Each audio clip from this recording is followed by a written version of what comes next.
जज साहब, हमारे अध्यक्ष शर्मा जी, हमारे जिला कांग्रेस कमेटी के अध्यक्ष बैरवा साहब, साउथ सैदी जी, अली अहमद साहब, बार के सभी सदस्यगण, देवियों सज्जनों, मैंने जज साहब का भाषण सुना और जज साहब को जज की जगह कोई डिप्लोमेट होना चाहिए था, जो राजनयिक होता है।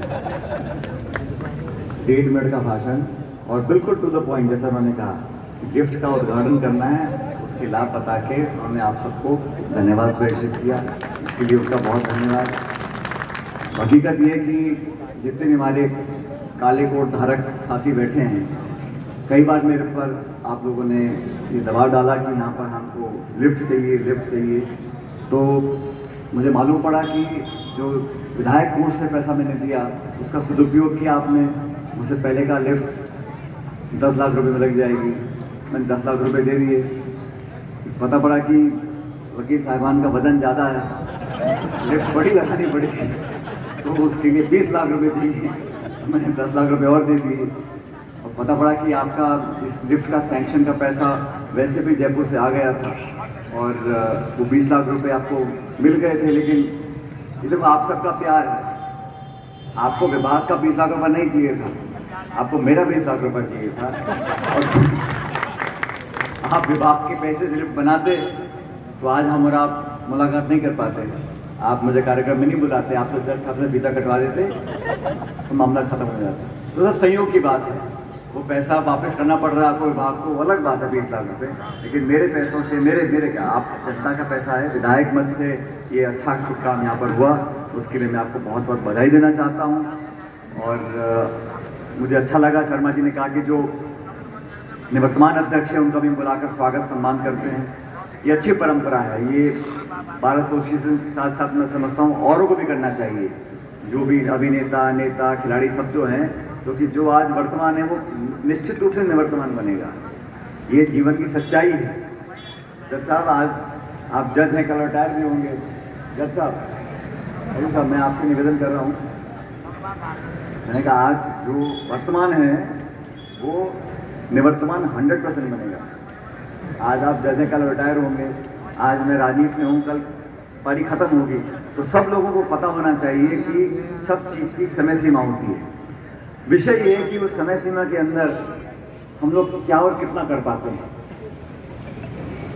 क्या अपने व्यवहार से, अपने काम से। मुझे कितनी खुशी हुई सुनकर जो जज साहब ने मुझे बताया कि पेंडेंसी नहीं है हमारे ज़िले में, केसेस की पेंडेंसी नहीं है। शाम को 7-8 बजे तक यहाँ कोर्ट लगता है और मामलों को निपटाया जाता है। इस संकल्प से, इस मानसिकता से अगर हम लोग काम करें, और न्यायपालिका में करोड़ों केसों की पेंडेंसी है देश भर में, एक सबसे बड़ा बोझ जो हमारे देश में आज मैं समझता हूँ वो हमारे lower courts, high court, supreme court सब मिला के करोड़ों के तादाद में हमारे यहाँ पेंडेंसी है। उसमें मुझे बताया किसी ने कि 3/4 जो केसेस हैं वो सरकार से लेट हैं। तो आपने जो यहाँ जिले में एक अच्छी शुरुआत की है पिछले 12-11 महीनों में, उसके लिए मैं आपको साधुवाद देता हूँ, आपको धन्यवाद करता हूँ कि आपने लगातार केसेस को निपटाने में जो कार्रवाई करी है वो सच में सराहनीय योग्य है। और ये अकेले कुछ नहीं कर पाएंगे जब तक वकीलों का साथ नहीं मिलता। तो आपने देखा होगा कि सिर्फ 1.5 मिनट के भाषण में आपके बार को उन्होंने बहुत उसकी प्रशंसा करी, अनुशासित बार कह के बताया, मैं सुन रहा था। तो बार भी अनुशासित है, लोग भी अनुशासित हैं, और मुझे लगता है कि इस परिसर से यहाँ न्यायपालिका के माध्यम से लोगों को न्याय मिले, समय पर मिले, क्योंकि न्याय अगर डिले होता है, justice delayed is justice denied, समय पर लोगों को न्याय मिल सके, इसके लिए आप सब लोग काम कर रहे हैं। मैं आपको बहुत बहुत शुभकामनाएं देना चाहता हूँ। हमारे अध्यक्ष शर्मा जी ने भाषण दिया, उनका भाषण सुना मैंने, और ना तो उन्होंने कोर्ट की बात करी, ना कचहरी की, ना लिफ्ट की, उन्होंने बाकी सारी बातें कर दी जो करनी वाली थी। मेरी भी कर दी, हवाई अड्डे की भी कर दी, रेलवे की भी कर दी, सब कुछ कर दिया, लेकिन उन्होंने शेर भी सुना दिए, लेकिन उन्होंने कोर्ट, कचहरी, लिफ्ट, वकालत की कोई चर्चा नहीं करी।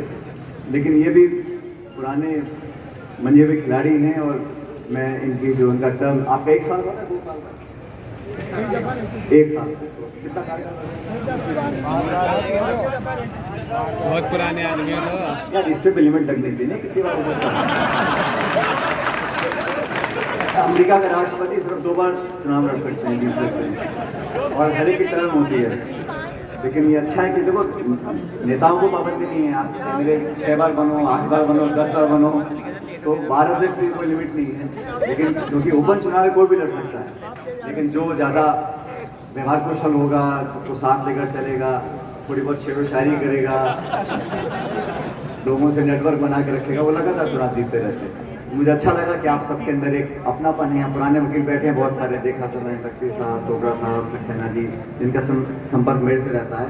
मैं आप बाकी जो वकील हैं उनसे भी आग्रह करूँगा, समय निकाल कर अपना काला कोट लेकर कभी आप मिलने आओ मुझसे, अपन बैठ कर चाय पिए, क्योंकि मैं बता रहा था जज साहब को, मेरा ज़माना ऐसा आ गया आजकल कि घर का डॉक्टर कैसा भी चलेगा, लेकिन वकील अच्छा होना चाहिए। और जो हालात चल रहे देश में देख रहा था, लगातार कोई नेताओं के ऊपर, विरोधियों पे कोई केस कर रहा है, कोई छापे डाल रहा है, कोई इनकम टैक्स का, कोई ईडी का, कोई सीबीआई का, और ये 90% जो हैं केसेस ये उन पर हैं जो वर्तमान की सत्ताधारी ताकतों की विचारधारा के विरोध में हैं।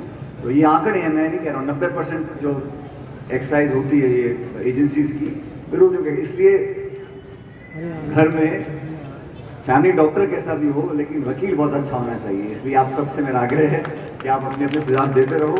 और आज जो इस कार्यक्रम को हमने किया उसके लिए मैं आपका बहुत आभार व्यक्त करना चाहता हूँ, और मुझे भी आपने आमंत्रित किया।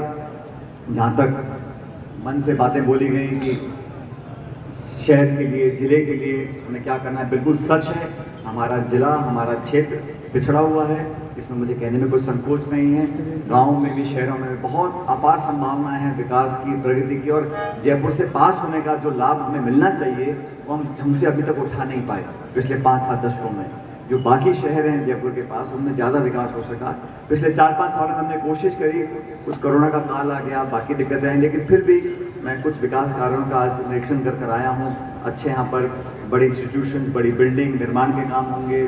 बच्चों के लिए, नौजवानों के लिए अगर अवसर हम ज़्यादा यहाँ पर पैदा करेंगे टाउन के अंदर, तो बहुत एक चौमुखी